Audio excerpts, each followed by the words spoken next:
And as you can see, I'm having a little bit of fun with the opening slide today, at least in one respect, and I think it's important to laugh and get humor where you can. Right. So I'm contemplating the question whether this is method or madness, and if it is madness, maybe we should compare it to, right, the madness of the old British kings. And in this case, we have a man feverishly signing executive orders in the West Wing, assuming that he has all this power that he claims, when in fact he's actually maybe more of a cartoon figure who just has deluded himself about the amount of power that he has. Or is there a method to it? Is there more going on here? And so I'm going to start with the juxtaposition between Franklin Delano Roosevelt and Donald Trump. And to be as precise and targeted about this, I will start by noting, right, that FDR came into power in the middle of the Great Depression. People were losing their homes, lining up for food banks, losing their savings account. Wall Street, but also the general economy, was in the midst of a huge cratering decline.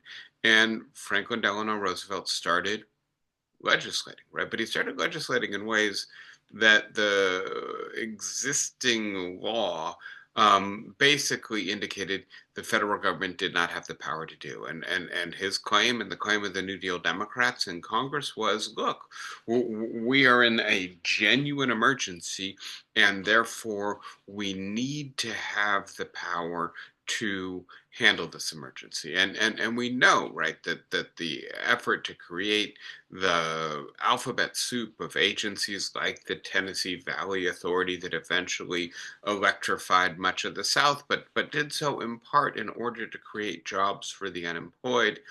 Um, so infrastructure, but also federal intervention and employment policy, trying to restart the private sector economy through public expenditure, deficit spending, while the private sector was not functioning, um, and at the same time, um, creating the beginnings of the modern administrative state.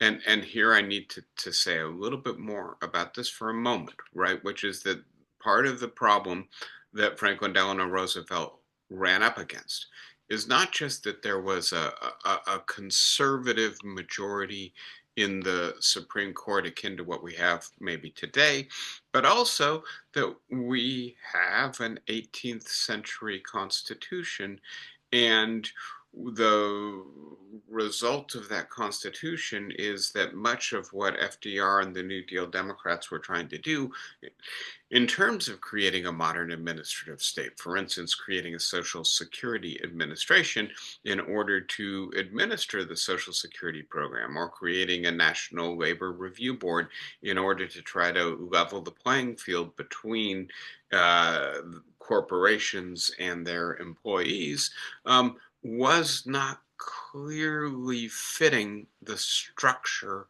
of the Constitution.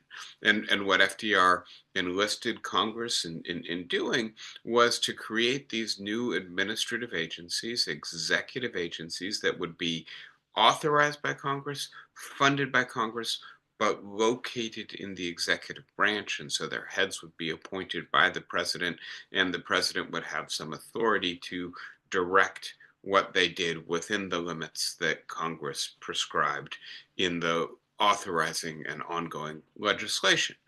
And that the Supreme Court basically said no, that the Constitution doesn't allow this, in part because the Supreme Court at the time had a fairly absolutist understanding of freedom of contract and the right to property. And much of what FDR was proposing to do was to regulate the economy and to limit the freedom of contract. For instance, minimum wage legislation does not let an employer and an employee agree to contract to pay the employee less than the current minimum wage. So the Supreme Court, as we know, struck down a bunch of FDR's legislation. And then what did FDR and the New Deal Democrats do? They went out and won more elections, right? And then they passed more or less the same legislation. And then the Supreme Court struck it down again. And then FDR and the New Deal Democrats won more elections and passed more legislation. And eventually you get to the point where FDR and Congress are saying to the Supreme Court, we represent the American people's interpretation of the Constitution better than you do. And the Supreme Court eventually became convinced of this, and some justices resigned, some justices switched positions. In the end, the Constitution was reinterpreted to permit what FDR and the New Deal Democrats were trying to do. And so in one sense, right, for maybe the first 4 to 6 years of FDR's long presidency, we have a constitutional crisis in which two branches of government are saying, this is what we interpret the Constitution as permitting. And the third branch, the judiciary, as represented ultimately by the Supreme Court, saying the Constitution does not allow you to do that. And in the end, FDR and the New Deal Democrats won that impasse, right? Were able to resolve the impasse in their favor and change the understanding of the Constitution via legislation and executive action. And so I now shift focus to Donald Trump. And clearly, we'll get into this in greater detail in a few minutes, but a fair bit of what Donald Trump is trying to do as he signs these rafts of executive orders is illegal, is unconstitutional in the way in which the law and the Constitution are currently interpreted. And so the question here, right, does he think he's king? Does he not recognize the restrictions on his office? Is he simply going to disregard them? Is he, in fact, really much weaker than he thinks he is, given that he is a president and not a prime minister, an autocrat, or a dictator? That all of these signatures ultimately may not be worth the pens he's throwing into the audience after he signs them? Or is this, in fact, the beginning of a new constitutional impasse in which the president claims that he has the power to do some stuff, in which Congress, so far, for the most part, doesn't get in his way? And we'll have to see. One of the big developments, I think, of the last few days is Hakeem Jeffries, the leader of the Democrats who are in the minority in the House of Representatives, basically saying that the Democrats should not pass the funding for the government, the continuing resolution, which would bring the government to a grinding halt, right? Unless and until Donald Trump rescinds some of these executive orders that the Democrats find to be highly objectionable, buying out federal employees so that they resign and then can be replaced, freezing aid to our own states, but also foreign countries, etc. That the Democrats are going to play hardball, and maybe because the majority in Congress is so weak, the Republicans are going to not be able to fund the government unless Donald Trump backs down. That's one of, I think, the important struggles occurring within the federal government right now. But please note, similar, at least superficially, to FDR, the Republicans have control of both houses of Congress. Now, the difference, of course, is that the New Deal Democrats passed legislation, right? They did all of what they were trying to do via the constitutionally specified paths and structures of government. And then the Supreme Court repeatedly knocked it down until they stopped. What Donald Trump is doing is not using Congress. He's bypassing Congress. And so, although Congress may not be objecting, although at least partisan majorities, very small majorities in both houses of Congress, may be supportive of what Donald Trump is doing, it does not have the initial constitutional bona fides of what FDR and the New Deal Democrats were doing. But here, and here I think is the real question, is Donald Trump assuming that ultimately the Supreme Court is going to license what he's doing by reinterpreting the Constitution to give the President of the United States much greater unilateral power than the Constitution has been interpreted up until this point as allowing.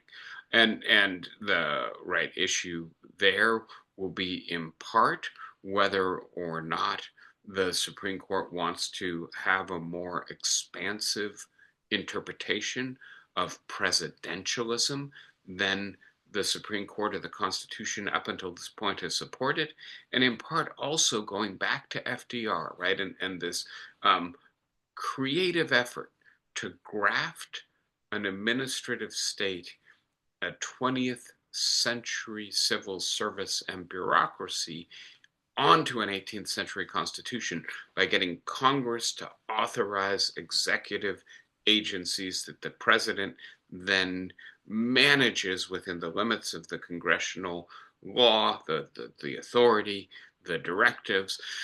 Will the Supreme Court also turn a hostile eye to that entire structure and support the theory of the unitary executive, which basically says that the president needs to be in charge of all these agencies, and Congress's efforts to, for instance, appoint inspectors general or to demand that the president spend money allocated by Congress within certain timeframes and in certain ways, that this is a unconstitutional infringement of Congress on the president's power, that the president is the sole and exclusive executive of his branch of government and therefore should be in charge. And I'll just say a little bit more about this at the outset, because I do think that there is a deep political theory or philosophy question here as well. I believe Donald Trump thinks that he is the person authorized by the American people to put his imprint on the federal government, to direct it in the way that he sees fit, that he is the only member of the federal government that has been elected by all of the people of the United States, and that in acting decisively, he is giving to us a unity and a direction that we do not have on our own. And while there are echoes of fascist political theory in this idea that the people by itself is a multitude incapable of unifying itself, incapable of acting collectively, and so the only thing the people can do is to select a leader to unify them. It is also, in a sense, Woodrow Wilson's theory of presidentialism. It's not just a fascist theory. And the theory here may get a sympathetic ear from the Supreme Court. We will have to see. But this is as opposed to what I believe is the clear and expressed ideas of the founders in interpreting the Constitution. And so that this is not an argument that an originalist Supreme Court seems to be very likely to have sympathy with. Their ideas are much more indebted to John Locke and the Baron of Montesquieu. The idea that, to begin with, the people are never united, right? We are pluralistic. We are diverse. We have competing interests and competing ideas. And part of the reason we want Congress and not the president to generate the law is because Congress represents at least important dimensions of the diversity of the people, whereas the president is only one person and does not, therefore, incorporate and represent the diversity of the views, the interests, the ideas competing within the public. And then there is the idea for Montesquieu that we should be worried about despotism, as he called it, about being subject to the arbitrary whim and will of a particular individual, as opposed to being secure in the rule of law, in the foreknowledge of what the law permits and what the law disallows, and that giving the authority to make the law to a different agency than has the authority to execute the law is the best way to protect us against despotism, right? So the stakes of this fight are very high. And I do believe that Donald Trump has launched a constitutional crisis, and he's done it perhaps advisedly. I think a lot of this, I think we should be careful to attribute too much Machiavellian planning, where just the typical vanity, chaos, and hunger for power that we know is the deep disposition of this man is sufficient to explain what he's doing, right? But having said that, I do think at least some of the people who are backing him, some of the people who are drafting the executive orders, are hoping that the Supreme Court will ultimately side with their interpretation of the Constitution, of the unitary executive, of the need in the 21st century for expanded executive power, because Congress is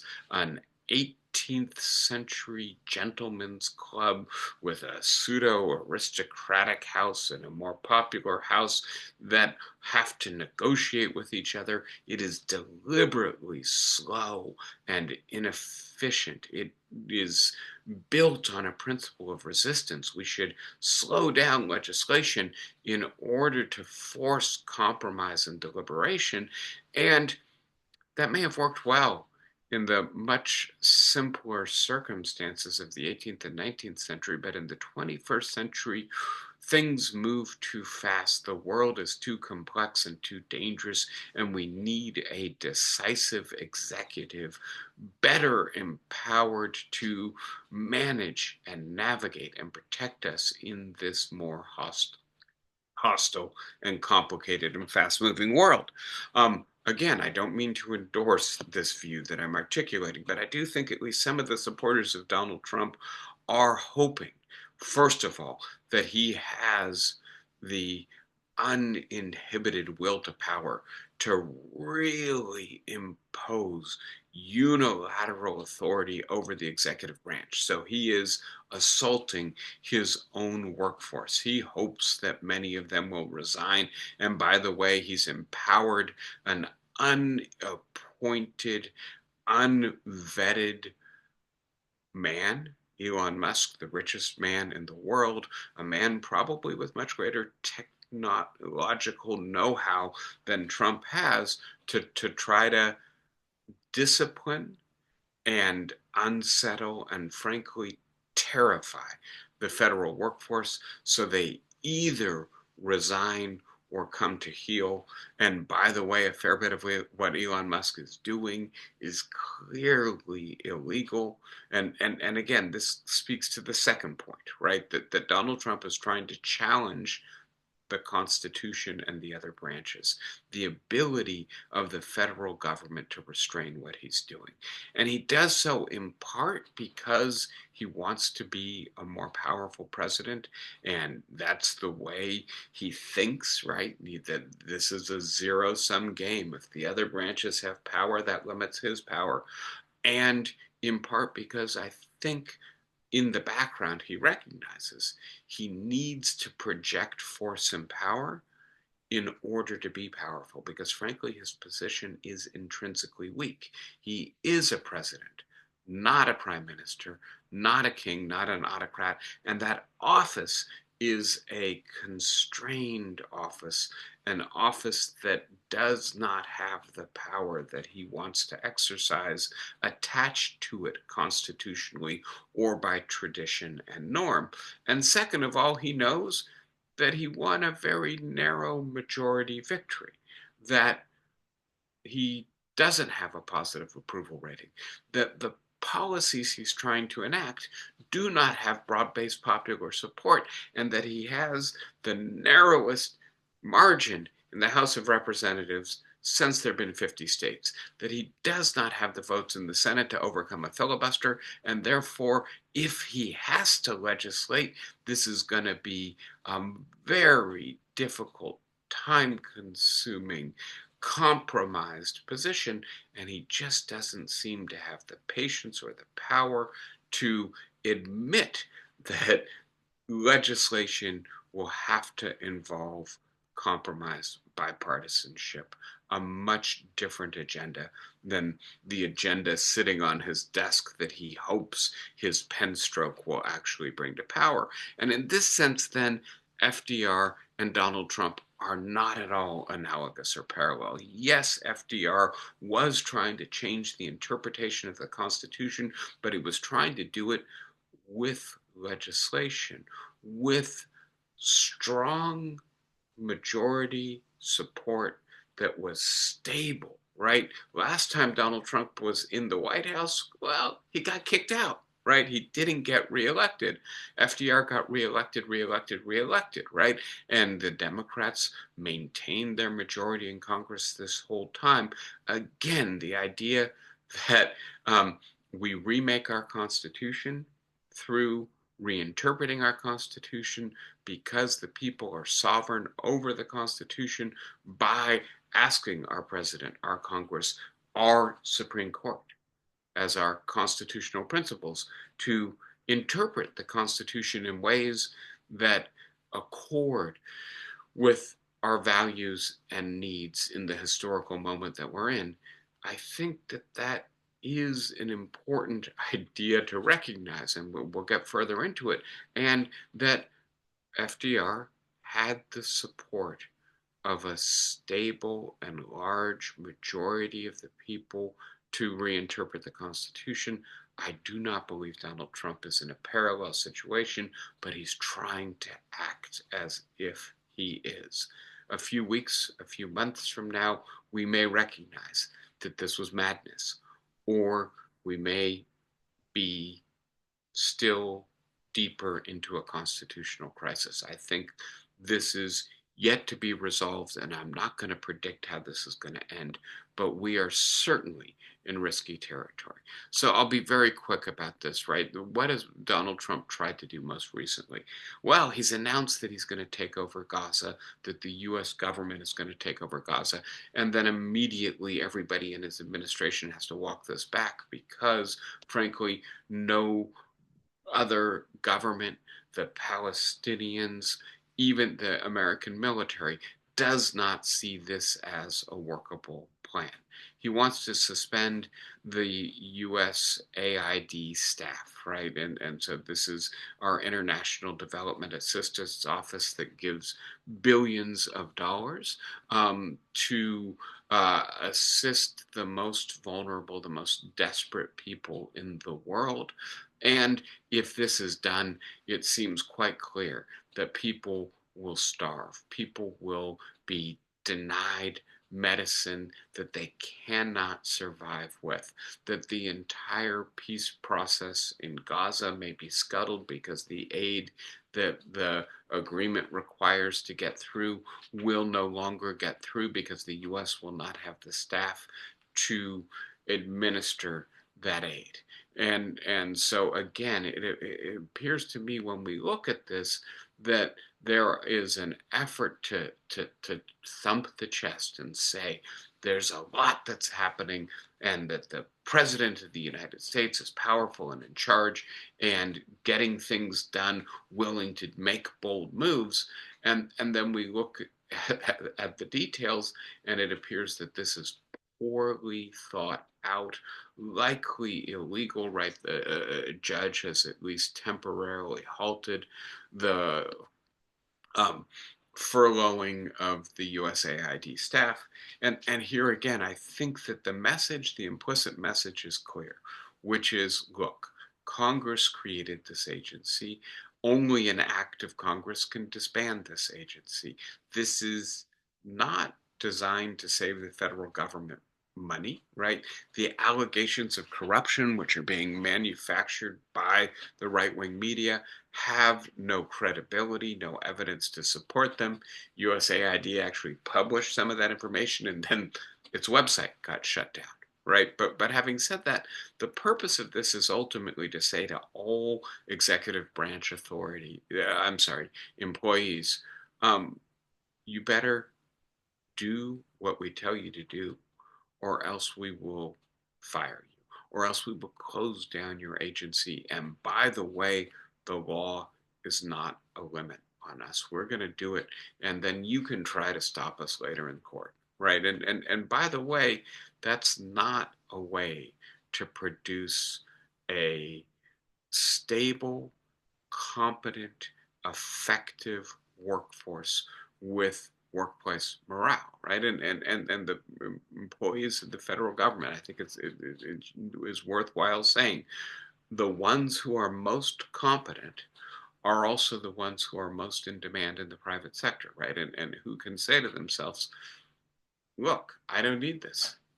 This is creating all kinds of anxiety, insecurity, frustration, impediment, and I think I'll go make twice as much money working for somebody else. And so who's left is the people who don't have the mobility to jump ship, to go to the private sector. And by the way, if you believe, I don't think Donald Trump believes, I don't think Elon Musk believes, but I think the people who actually study this, who actually know something about it, that the Veterans Administration needs its doctors and nurses, that the Federal Drug Administration, I'm sorry, the Food and Drug Administration need its scientists and technicians and regulators to keep our veterans healthy, to keep our food supply and our medical supply safe. And then you incentivize, either through buyouts or through demoralization, large portions of the most competent members of your staff to leave. Well, maybe you get a self-fulfilling prophecy, right? People start saying, I think David pointed to this last week, well, the federal government doesn't work, so I don't want to pay taxes. Let's defund the whole thing. But on the other hand, a lot of people end up in harm's way and very angry about the fact that the government is not performing the functions that they rely on it to perform. Imposed tariffs on China, but suspended the threatened tariffs on Mexico and Canada. And again, I think that's worthwhile noting, right? Donald Trump said last Friday, a week ago Friday, right, that there would be tariffs on Tuesday on Mexico and Canada. And then, well, the markets went way down. And by the way, a whole bunch of industries said, this is going to be a disaster for us. And the Canadians started boycotting American imports, right? No more whiskey from America. Let's drink Canadian rye. And so I think, there's a narrative that Donald Trump prefers, which is that Mexico and Canada did what he wanted them to do, so he doesn't have to impose the tariffs right now. But please note, frankly, that Mexico and Canada mainly did what they had already pledged to do, and just underlined it in the negotiations with Trump. Again, this makes it look like maybe this is not quite such a strong executive. Um, by the way, we've already talked about incentivizing federal workers to resign. I think this is, again, something that's getting less attention. That Musk has installed an illegal, I'm sorry, server in the Office of Personnel Management that allows him to spy on the communications of the federal employees, right? Please note, right, when Hillary Clinton had her own server, Well, that was a huge scandal. At least she was an appointed executive official, right? Similarly, Musk and his team have gotten lists of CIA operatives that are highly sensitive, sent over non encrypted channels.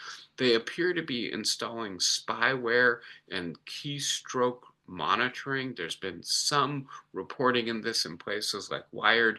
I happen to know some federal employees who've told me about this as well.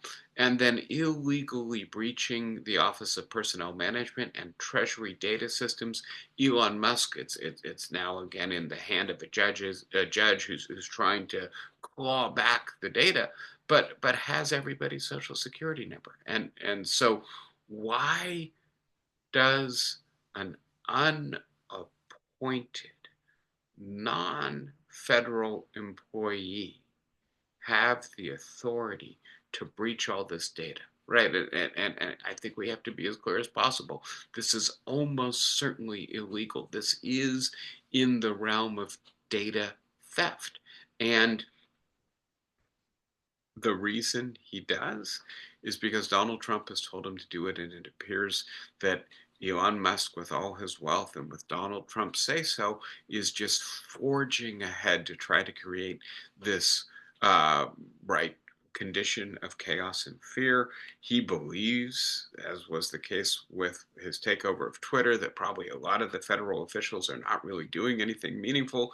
So might as well try to create conditions where they will resign. By the way, we've also sanctioned the International Criminal Court. I'll just note very quickly, it's one thing not to belong to it, it's another thing to actually go against the court that frankly everyone who is not a war criminal or a rogue regime tends to respect. So with that said, I come to the bottom line of not just the last week, but really the last 3 weeks, that the abuse of power is the point, that there's an assertion that the legal constraints on the presidency do not hold. So right, the way this is organized is this is what Trump has done. This is the law that could be violated, right? Rescinding or at least suspending for 75 days the TikTok ban, right? This is, I think, the most trivial of these ideas, of these actions, I'm sorry. But on the other hand, it is very fiendishly clever. I guess 170 million Americans use TikTok. That it's got a big marketplace. A lot of people have built little independent businesses selling things on TikTok, and so banning TikTok was disruptive and unpopular. But the law does not give the president the right to ban. I'm sorry, to suspend the ban, right? And right, the idea that the platform had to be taken down by the internet provision companies, the cell service provision companies, taken out of the app stores on the phones, unless it was owned by an American by the middle of January. That's just the plain language of the law. The reason this is fiendishly clever is because in saying that he isn't going to enforce the law for 75 days, in a sense, Donald Trump gives license to all of these companies to continue to profit from distributing TikTok and, right, basically says to the American people, look at me, I'm doing something you like, and by the way, I'm violating the law. It's not so bad, is it? Um, we get to some of the more, I think, consequential executive actions that are of, let us say, questionable legality, to be generous. The foreign aid freeze, right? And this goes hand in hand with the USAID dismemberment. This is of questionable legality, right? Because there is a law called the Impoundment Control Act. This is a law that was passed after Richard Nixon was using the power of distributing funds that had been allocated by Congress to essentially pocket veto the expenditures. Just don't give the money out. I think one of the places we're going to see this really coming to a head in the next weeks is whether or not the remaining funds allocated for military support for Ukraine will be distributed, or the remaining military equipment will be given to Ukraine. That's been authorized by Congress, but Donald Trump seems not to want to do it. The fact that Nixon did this led Congress to pass the Impoundment Control Act, which basically specifies the time frame in which different allocations made by Congress have to be dispersed by the president. And the longer this lasts, the more likely it is to violate that law. Again, I think that the illegality, the abuse of power is the point.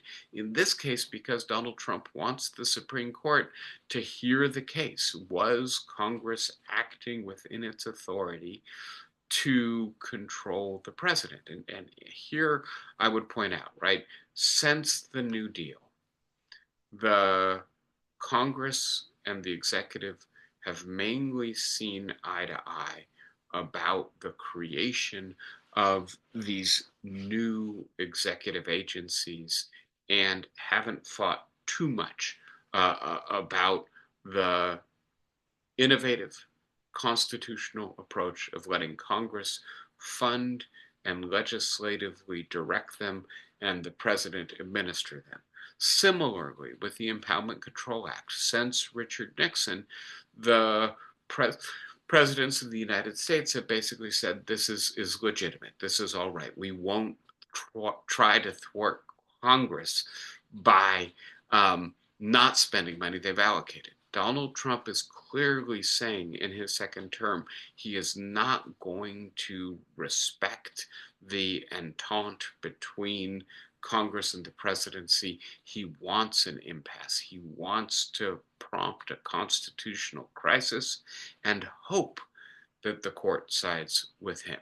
So domestic grants freeze, and this is quite controversial, right? The Office of Management and Budget ordered all agencies to temporarily freeze $3 trillion in domestic grants. And the consequences of this would have been catastrophic, right?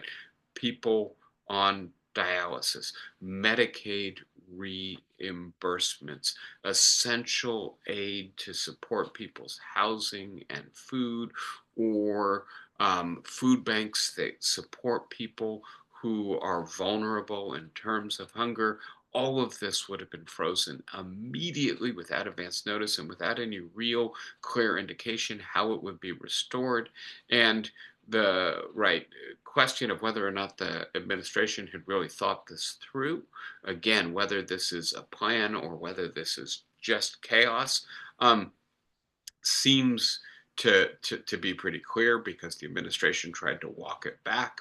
But then other people within the administration said, no, we're still doing this. And so a federal judge came in and froze this as being in tension with another of the post-Watergate initiatives to make sure that the president follows the law. The Administrative Procedure Act, by the way, also the First Amendment is involved, because it appears that some of the effort to target specific grantees is based on their expression of ideas. We've already talked about USAID. Just to underline the legal problem with this, this is a congressionally created standalone entity.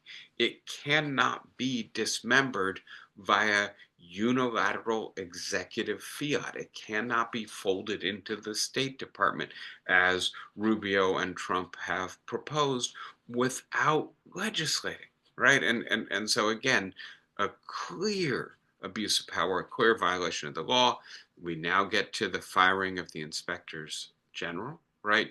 Again, post-Watergate, legislative effort to make sure that executive branch agencies have some sort of safeguards. We often call this an ombudsman, somebody who people within the agency can report misconduct, illegality, fraud, malfeasance to, but also an agency to make sure that the agency in question is following the law and doing what it's authorized to do. And again, the law is very clear. Congress needs 30 days notice before an inspector general can be fired, and they have to be fired for specific reasons that justify their removal.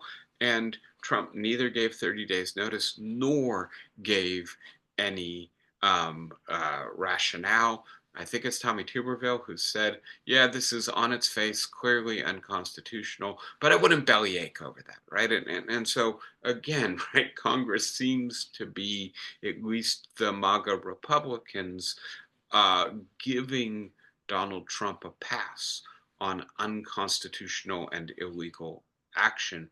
Will the Supreme Court and the judicial system do the same? The National Labor Relations Board, very quickly, right, multi-member board. Donald Trump summarily fired one Democratic appointee, I think maybe the only Democratic member of the board, and in so doing, vacated the quorum so that the board now can't meet and cannot engage in the assistance with labor negotiations it's intended to do. And again, the law is very clear. The president may only remove board members upon notice and hearing for neglect of duty or malfeasance. Again, no notice, no hearing, no allegation of neglect of duty or malfeasance. He's just doing it. The law be damned. Uh, a whole bunch of federal prosecutors were summarily fired, all of whom were involved in either prosecuting Donald Trump or the January 6th rioters. And again, right, they were just doing their jobs. They were just doing what the Attorney General of the United States directed them to do, what the special counsel told them to do, and they have civil service job protections against arbitrary firing. The firing needs to be done with good cause and with a hearing before the Merit System Protection Board. None of that followed, right? And by the way, this is now playing out in the FBI and the CIA. Again, simple payback for anybody who didn't do what Trump wanted them to be doing, even when he wasn't president, right? And now that he's president again, he can exact his vengeance on them. Again, clearly illegal. The courts will have to determine whether or not they're going to stop this and what remedy is available to the people who are now going to have to ask themselves, do I want a job where they've just fired me for no cause and where my boss is going to be consistently suspicious of me as a result of me having done my job up until this point? Birthright citizenship, we talked about this last week, clearly um, in tension with the facial meaning of the 14th Amendment, right? Everyone born in the United States is a U.S. citizen, says the 14th Amendment. Donald Trump says not so fast. People born in cases where their parents are not here legally or on tourist visas or on student visas, we're not going to issue them social security numbers, etc. Right? And so the law is pushing back. We've got, right, the tension between Donald Trump feverishly writing executive orders and the slow, steady operation of the legal system. Clearly, Donald Trump is hoping to overwhelm the legal system, to test its resilience, and hopefully to make it crack under the sheer volume of executive orders he's issuing. Um, the ban on birthright citizenship, the freeze on federal grants and loans, the buyout for federal workers, the transfer of transgender prisoners back to the prisons that reflect the sex on their birth certificates, the dismantling of USAID are all currently blocked in court. Some of this just for days, temporary injunctions, at least until the hearings occur, until both sides have the opportunity to make their case. Doge's access, right, Musk's Department of Governmental Efficiency, access to Americans' personal data, partially blocked. And I believe there have been some recent legal developments. I hope, obviously, that they will be fully blocked. And then there are a number of other really important issues where we are waiting for the courts to intervene. And I'll just highlight fast tracking deportations without due process, without hearings. This is an extraordinarily important issue because, of course, once someone has been deported, even if later it's determined that the government abused its authority and violated the law in deporting them, they're not coming back to the country. And I do want to say a little bit more about deportation here, right? And so, as you can see, the ban on birthright citizenship has been temporarily blocked by a judge. The ban on asylum is still pending in federal court, as is the challenge to the fast track deportations. But I want to drill down a little bit on this. First, that Trump is angry that deportations are not higher. NBC, I think it is reporting that this is driving him nuts, right? And there were only 230 people deported last weekend. And part of the reason the deportation numbers are low is because we don't have enough immigration customs enforcement officials to do more rapid deportations. We also don't have the holding and detention facilities to keep people, and so 400 people were released after being detained by ICE. And we also don't have the judges to conduct these hearings in a quick way, which is why Donald Trump is trying to do so-called fast-track deportations, deportations in which it's the summary judgment of the ICE official that the person has no right, not a judge, not a legal process with representation. I would also point out that it appears the administration tried to manipulate Google data searches to make it look like deportations that happened a decade ago, 15 years ago, were happening this week and last week. And that part of the reason to do this is to create terror and fear. Part of the reason to do this is to try to suggest to his constituency that he's actually doing what he promised to do. But again, it speaks to the intrinsic weakness of relying exclusively on executive action. Yes, he can redirect FBI agents to do deportations. He can redirect Bureau of Alcohol, Tobacco, and Firearm agents to do deportation, but there's only so many of them, right? And so I won't go into the data here, but I would point out that a large number of the people who are likely to be deported have no criminal offense, that they're going to need local enforcement because the federal government does not have the resources, and that a large portion of the people who are likely to be subject to deportation will have been in this country for 10 years or more, will have contributed to this society, will have deep roots in their community, are not the kind of people that public opinion strongly supports. So, is there a method to this madness? And I think we've talked through a lot of these issues already, but let me talk about what I think Donald Trump is trying to do. The first thing, right? Attack DEI in the military, in the programs that the government supports, in the prisons, attack transgender people, start massive deportations.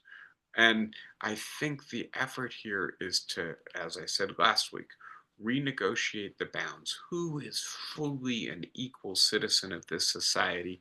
Let us restore traditional values and privileges that, frankly, have favored white Christian men and get rid of all of these programs that were designed to combat the racism, the sexism, the discriminatory and objectionable, ultimately unconstitutional and illegal action that runs so deep through American history in privileging and giving exclusive power franchise to a narrow subclass of persons.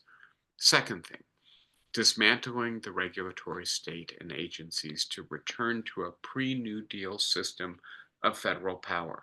And again, I really think that Donald Trump, a businessman, Elon Musk, the richest man in the world, many of the oil executives who gave hundreds of millions of dollars to Trump campaign, they all think their life would be easier and better. Maybe the American economy would be more productive if we didn't have all of these rules, regulations, and bureaucracy trying to keep the American people safe, trying to prevent capitalism from realizing its full predatory potential. Yes, closing down certain paths to profitability, to entrepreneurship, to innovation, because those paths seem dangerous. And so again, if the federal government can't do that, so much the better for the very wealthy, the oligarchs, the entrepreneurs, but so much the worse, I think, for average Americans. This seems to be the second thing that Donald Trump is trying to do, right? Dismantle the administrative state slowly but surely. If you can't do it legally, try to create conditions in which people resign. Spreading fear, right, of what I'm going to use Montesquieu's language to call despotism. The idea that the rule of law no longer holds, that although we have announced legal limits, procedures, rights, we're not going to follow those. Instead, right, we are going to exercise power however we want to at the whim and the will of a single individual and his cronies, and that creates fear. And fear is understood, I think, by Donald Trump, quoting Machiavelli, right? Best for a prince to be loved and feared, but if he can't be both, better to be feared than loved, as a method for creating and asserting power. If people fear you, you can do much more because they will ultimately not be able to predict how to resist you or what rights they have. This is exactly why Montesquieu called this despotism. Undoing constraints on the executive power to allow for autocracy, to assert, right, that this is a unitary executive, that Donald Trump has the right to fire anybody who does not please him within the executive branch of government. That is not a recognized legal doctrine by the Supreme Court, and the Supreme Court has repeatedly upheld laws that do not accord with that doctrine. Will the Supreme Court ultimately change its position and post facto authorize some of what Donald Trump is doing as legal? Intimidate the Federal Civil Service to secure compliance with illegal, unconstitutional, and unethical directives. I think well, actually, I didn't. I mentioned that I spoke with a federal judge last week who basically said, look, I'm in this terrible position. He's trying to reschedule me to make me someone who can be fired at will. This is not a district court, someone who has a lifetime appointment. This is an administrative judge. And his claim is essentially, now if I don't do what Trump wants me to do, they will fire me. And therefore, probably I should be looking for other work and getting out of the way before they fire me and all of my colleagues while I can still get a good job, right? So either get the right judges to comply with illegal actions, or get them to resign so you can appoint people who will. Claiming not yet recognized powers as a way of creating new rights, precedents, decisions, and norms. And there's a whole political theory literature on this idea of taking and claiming, that very often the way in which new rights, new powers are created is not via legislation, but via people seizing them, asserting them, and then eventually courts or legislatures recognizing them. And I do think this is what Trump is trying to do. I do think that the incredibly important discrepancy between what FDR did and what Donald Trump is trying to do needs to be underlined and needs to be the basis for resistance going forward. Donald Trump is not elected by a supermajority. When he pursues his more aggressive agenda, he's not reelected. His popularity plummets. People protest, right? The congressional phone lines can't handle the volume of people calling to ask their Congress people to not do what Donald Trump is asking them to do. Um, and so, by the way, Donald Trump is trying to do all of this unilaterally. He's not trying to get Congress to go along with him. And that's because Congress won't go along with this agenda. They don't have the majority. It doesn't have the support. And so the idea that this represents a constitutional crisis, a attempt at a constitutional revolution is very clear. The idea that this is going to succeed and that ultimately we will have now maybe a fourth constitutional epoch, the epoch of the vastly expanded executive, the unitary executive, seems to me to be very much in play right now. But what the people who don't want this to come to pass have to do is to make it clear via direct action, right? Via doing things like trying to shut down the operation of Musk's businesses, via calling their appointed leaders, via participating in civil disobedience and protests, that this is not the will of the American people, and hope that the Supreme Court understands that its legitimacy, its authority, depends ultimately on it interpreting the Constitution in a way that at least a stable majority of Americans consider to be plausible. And this, frankly, is an implausible reading of the Constitution. It would be a constitutional coup if it were to succeed. I will stop there. I'm happy to take your questions, your thoughts, your ideas. Who wants to start us out today? Anne, go ahead.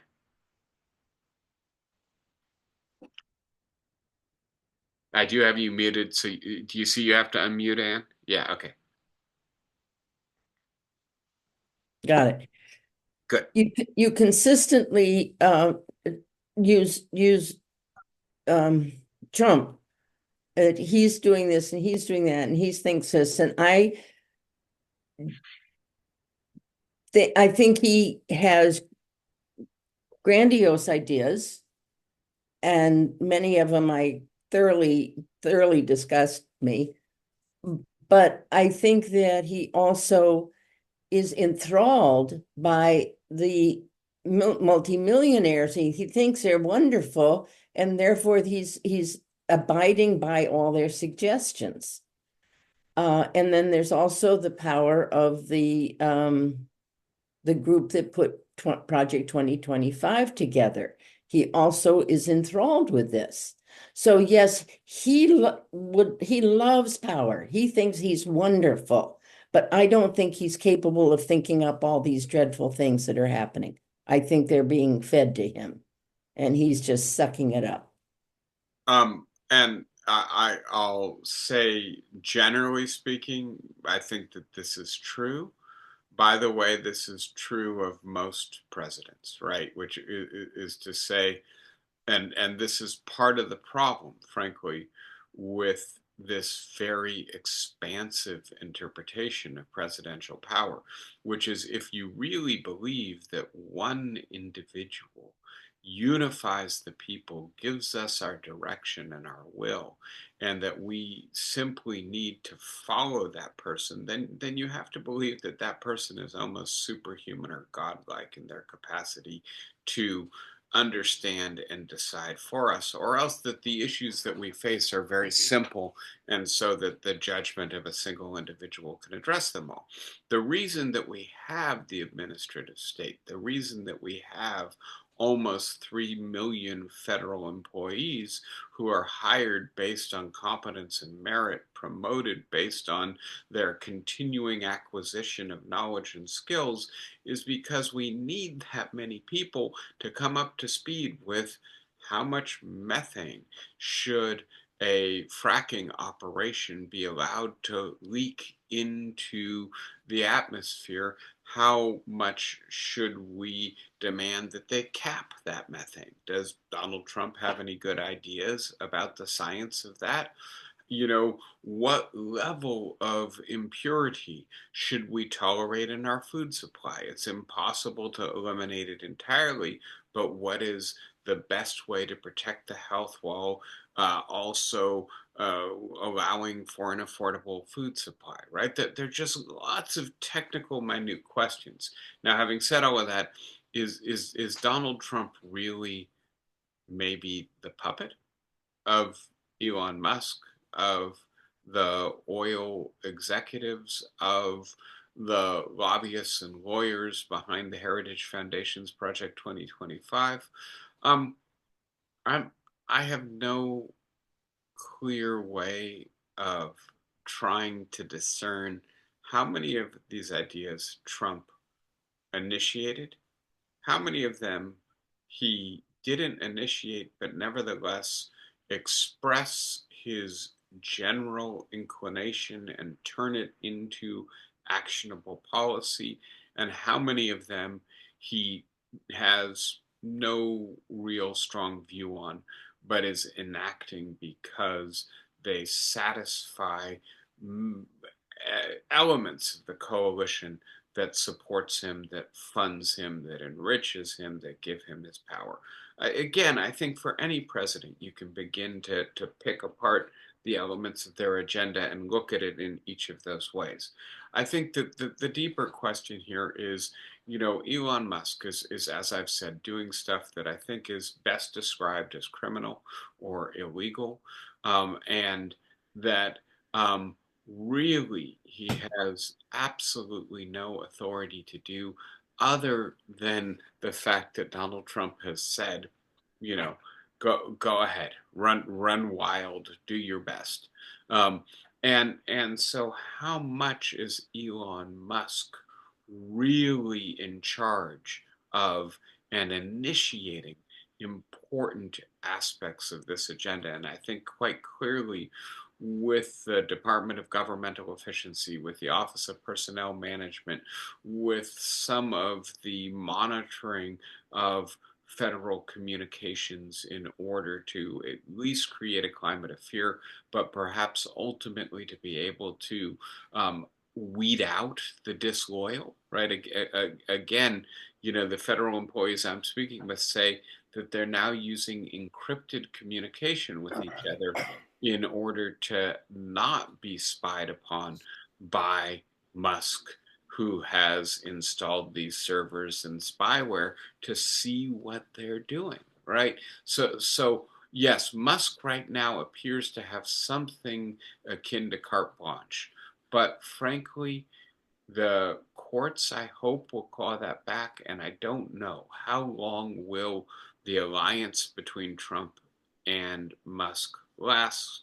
As we see, there are a fair number of people within the MAGA coalition who are already very hostile to Musk, in part because they don't like billionaire tech oligarchs who weren't even born in the country, in part because some of what Musk stands for seems deeply in tension with the America First agenda. All right, thank you, Anne. I think it raises an important question. I just think we have to be careful to try to pick apart the aspects that Trump seems to be actually in charge of or supporting from those where maybe this is more standard constituent servicing politics. John, did you have your hand up a moment ago? Sort of. I just am still wondering whether these changes that have been accomplished already in bewildering speed in our governmental system are permanent. If they will be institutionalized enough in the next couple of months to be irreversible. Well, There's no real. I don't really want an answer on that. I wanted to propose that as a worrisome thought. yeah, and obviously something we should monitor as time goes on. But let me then further refine that question by asking, let us assume that a court ultimately finds that Donald Trump does not have the power to disband USAID, right? Um, and Donald Trump basically says, I don't care. You know, uh, what happens next, right? There's already been an impeachment motion introduced, right, into Congress, I believe, or at least it's gathering momentum. But obviously, the threat of impeachment is not real, right? So, is there a check? Is there resilience in the legal system? What happens next? Well, the Democrats can refuse to fund the federal government until Donald Trump complies with the directives of courts about what the law requires. Um, Please note the senator from Hawaii has put a hold on every State Department official that Donald Trump has nominated, right? Just said carte blanche, across the board. We're not going to appoint any more Trump officials until he restores USAID, right? That there are some levers that the opposition, the Democrats have, but they're limited. And so yes, I do think in addition to just wondering whether there are permanent changes in the norms, right, as well as the institutions. The other question is if ultimately some of this stuff gets struck down by courts, what happens then? Is Donald Trump going to retreat and follow the law, or is he going to try to forge ahead despite the fact that the courts are finding that what he's doing is illegal or unconstitutional? We don't know. We will have to see. Thank you, John. Good thing to be thinking about as we go further into this still very, very young administration. Anybody else for today? All right, I'll stop there. I do, and I keep meaning to get to this, and then I get overwhelmed. This is part of the problem with the sheer velocity with which this administration is implementing executive actions, to talk with you more about what effective resistance looks like, because I think what allowed FDR to ultimately succeed was the perception that he had the broad support of the American people.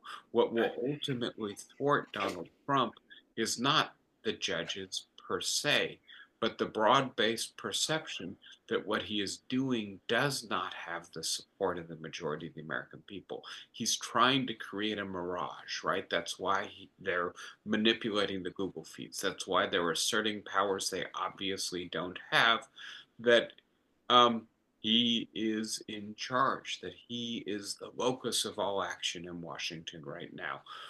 The American people need to figure out, and I should be more specific, the opposition, those opposed to this agenda, to this abuse of power, to this effort to target immigrants or to reassert Christian traditional white male dominance over our country.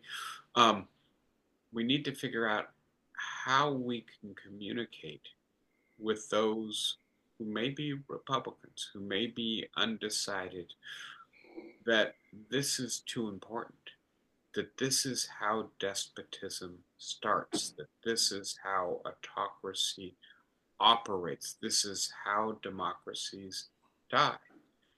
And to figure out which of these issues is the right issue, to really try to forge a broader consensus of opposition on the principles involved. And that is a promissory note. Again, we will get there.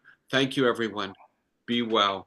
I'll see you all next week. Take care. Thank you, guys. Bye bye.